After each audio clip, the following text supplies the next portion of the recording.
untuk meneruskan sesi kita malam ini, saya ingin menjemput saudari Azura iaitu wakil anak muda dari Rekon Media untuk mengkongsikan sedikit mengenai tekanan yang dihadapi golongan muda sekarang dan apakah tindakan-tindakan yang boleh mengubah nasib mereka. Saudari Azura, dipersilakan.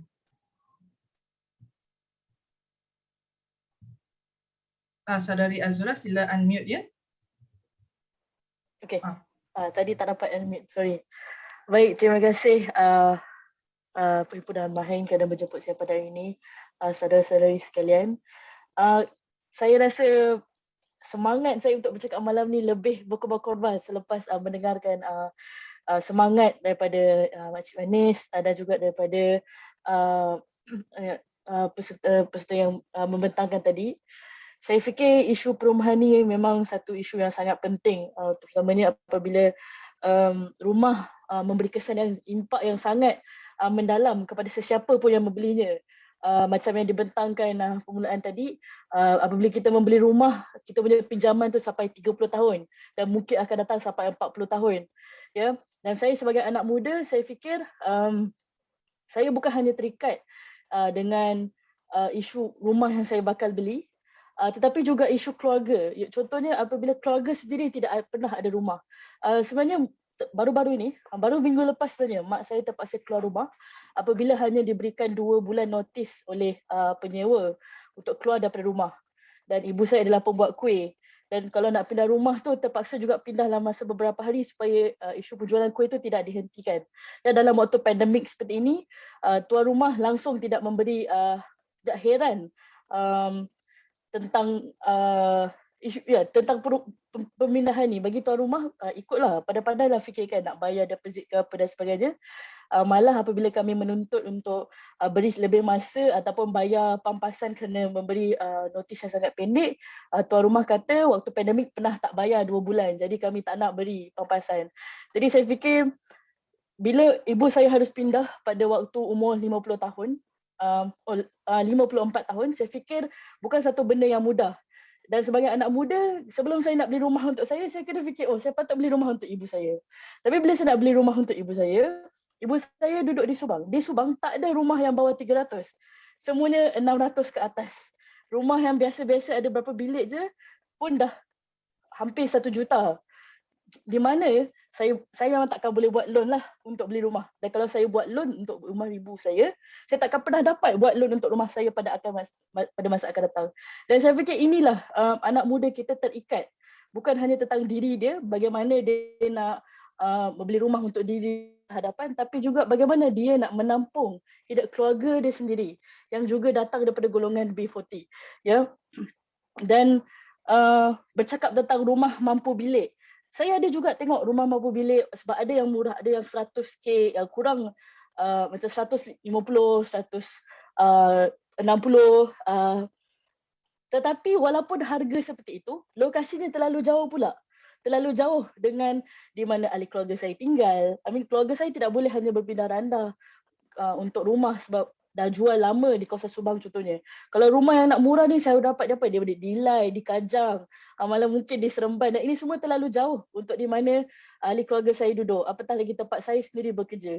Jadi saya fikir memang susah untuk kita membeli dan akhirnya kita terpaksa menyewa, dan sampai sekarang memang menyewa. Ya.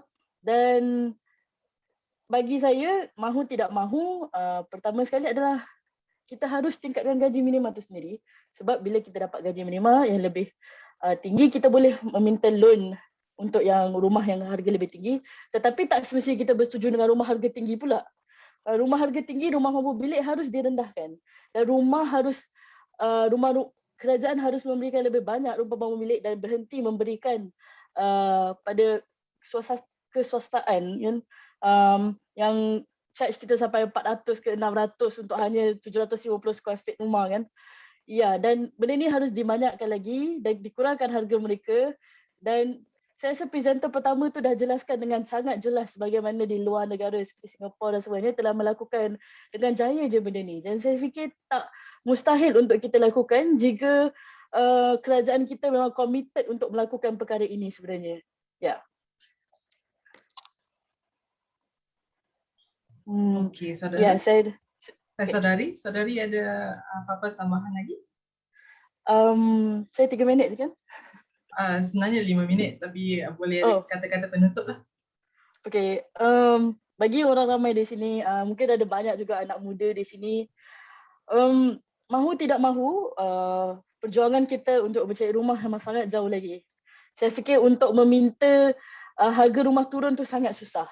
Mungkin pada permulaan ni kita boleh meminta untuk fight untuk gaji minima dinaikkan. Tapi saya faham ramai orang mengatakan kalau kita fight gaji minima, lagi banyak lagi semua benda naik lepas ni. Barang akan naik, rumah akan naik. Jadi sebab tu saya fikir perjuangan ni harus macam intersectional lah. Kita fight untuk gaji minima, kita kena fight juga rumah untuk turun. Dan kita harus teruskan perlawanan ini sebab kalau kita tak fight hari ini, kita akan selamanya menyewa. Sampai 30 tahun pun kita menyewa. Dan kalau kita akhirnya bersetuju untuk membeli rumah, kita harus membayar pinjaman pula untuk 30 tahun. Dan jangan lupa, once kita dah beli rumah, di bawah umur 35 tahun, yang kita masih lagi belum tentu dapat kerja, belum tentu boleh kena buang kerja, belum tentu ekonomi macam ni, belum tentu kita tiba-tiba kena campak kerja luar negeri oleh bos kita dan sebagainya. Macam mana pula dengan rumah yang kita dah beli tu? I think this is satu benda yang anak muda sentiasa kena fikirlah dan selalu terperangkap apabila berbicara tentang nak beli rumah ni. Ya. Betul. Okey, terima kasih Saudari Azura. Ya, inilah semangat anak muda yang kita mahukan. Sememangnya kerajaan memainkan peranan yang penting untuk menjamin hak golongan muda untuk memiliki rumah sendiri, dan kesan-kesan neoliberal ini ternyata membawa pada sebab sistem ini mementingkan keuntungan di atas keperluan rakyat jelata. Okey. Seterusnya kita akan teruskan kepada Saudara Muhammad Yusman Hamzah, iaitu panelis kita yang mewakili isu pangsa puri kos rendah. Saya ingin menunjukkan soalan berkaitan dengan isu penyelenggaraan, iaitu maintenance, yang selalu terjadi dan kepada siapakah kita harus meletakkan tanggungjawab tersebut. Silakan saudara. Assalamualaikum dan selamat malam. Okay. Saya Muhammad Yusman bin Hamzah, pengurusi JMB Pangsa Puri Penamara 7A. Saya kalau ikutkan dah pengalaman 12 tahun sejak dari 2019 menguruskan sebuah pangsa puri, dan kemudian pada 2011 jiran kami blok saya blok A dan jiran kami blok B pun minta saya membantu, mana saya ada jaga 2 rumah flat lah. Okay. Jadi apa yang pertama saya buat adalah saya kekalkan yuran penyelenggaraan daripada kami sejak duduk, iaitu tahun 2005 sehingga sekarang, makna dah 16 tahun yuran penyelenggaraan tu sama saja, iaitu RM55 sebulan. Okay. Kami ada 2 lift dan blok B ada 3 lift, tapi waktu ini kami cuma kami cuma 1 lift je sebab kerana kekangan kewangan lah, iaitu kutipan. Masalah maintenance yuran penyelenggaraan yang gagal kami kutip ni adalah kami sebenarnya kami sama-sama menjadi warga miskin bandar, kan? Jiran-jiran kita semua warga miskin bandar. Kalau ikutkan kami ada akta 663, kan, sekarang dah di-upgrade jadi akta 757 untuk mengambil tindakan kepada orang yang tetapi tak sampai hati. Bayangkan dengan umur lama kita umur semakin meningkat, bayangkan hampir umur 50-an, kan. Bayangkan kalau kami mengambil tindakan berdasarkan kepada akta yang baru ni 757, mereka boleh rumah mereka boleh disita. Bayangkan dengan umur yang 55, ada yang umur 50-an semua, rumah yang mereka beli daripada hasil duit EPF, kan, bangkit duit SP, mereka keluarkan 10% sebagai deposit itu, tapi hanya kerana yuran penyelenggaraan gagal membayar, rumah mereka disita. Jadi saya sebagai waktu itu kira orang muda lah, umur baru 33, saya cuba bela nasib jiran-jiran saya. Ada biasalah, ada Melayu, majoriti Melayu lah, Melayu, ada Cina, ada India, kan. sebab rumah flat. Jadi di situ saya berperanan, saya cuma boleh membantu mereka untuk kekalkan rate yuran penyelenggaraan. Itu saja. Tapi sebenarnya yuran penyelenggaraan ni banyak membantu sebab rumah low kos rendah ni semua berkualiti rendah, pipe, PVC yang nipis, bumbung atap asbestos. Bila rumah flat ni 10 tahun ke atas, atap kami adalah duduk di Pelabuhan Kelang, angin tapi laut tu kalau hujan memang biasanya hujan ribut. Memang kami duit maintenance tu akan habis untuk membaiki bumbung-bumbung rumah saja. Jadi antara cara kami nak kutip yuran penyelenggaraan adalah kami tunggu TNB. TNB datang buat pemotongan bekalan api. Jadi penduduk baru akan datang bayar. Itu je satu cara yang praktikal yang selama ini kami gunakanlah. Jadi macam penduduk tak boleh marah JMB sebab kami gagal bayar, sebab kami TNB kami mahal dalam sebulan 3,000 lebih sebab kami guna lift, koridor, water pump kan, sebab kami sampai sebulan. Jadi kami gunakan water pump. Jadi kat situ sebulan dalam 3,000 lebih. Jadi kami pernah lah berapa kali TNB datang buat pemotongan. Tapi penduduk, saya pun tak boleh nak marahkan TNB sebab itulah cara kami nak dapat kutipan bayaran. Okay. Saya lagi satu banyak persoalan berkenaan peranan PBT dan KPKT. Yang saya dapat perhatikan pengalaman selama 12 tahun dan menguruskan rumah flat kos rendah ni adalah pihak kerajaan atau pihak JMB gagal menguasakan Undang-Undang 757 itu sendiri.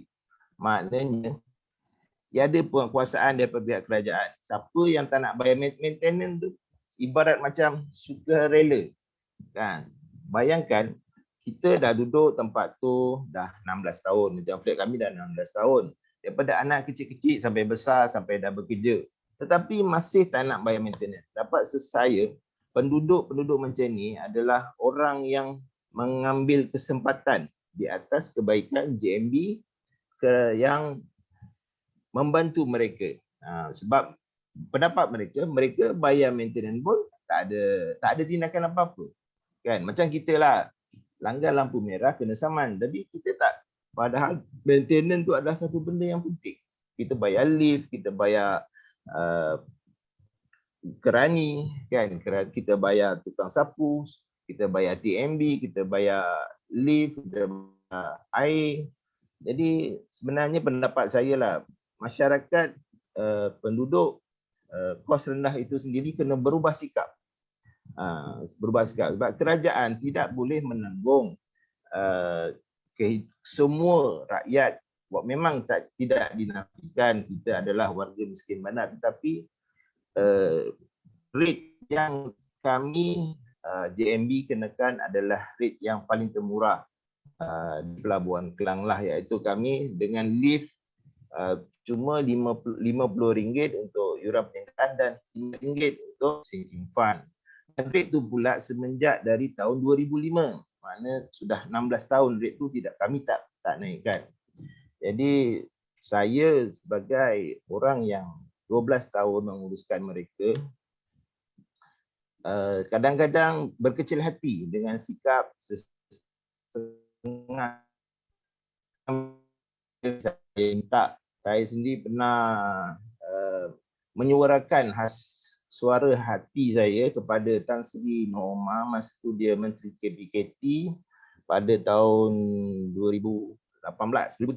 Masa itu belum PRU 14 lagi. Saya sendiri suarakan. Masa itu ada perjumpaan JMB di Putrajaya, PICC. Sebab itu saya suarakan berkenaan kerajaan perlu mengambil tindakan kepada penduduk-penduduk warga flat ataupun ini enggan membayar yuran penyelenggaraan.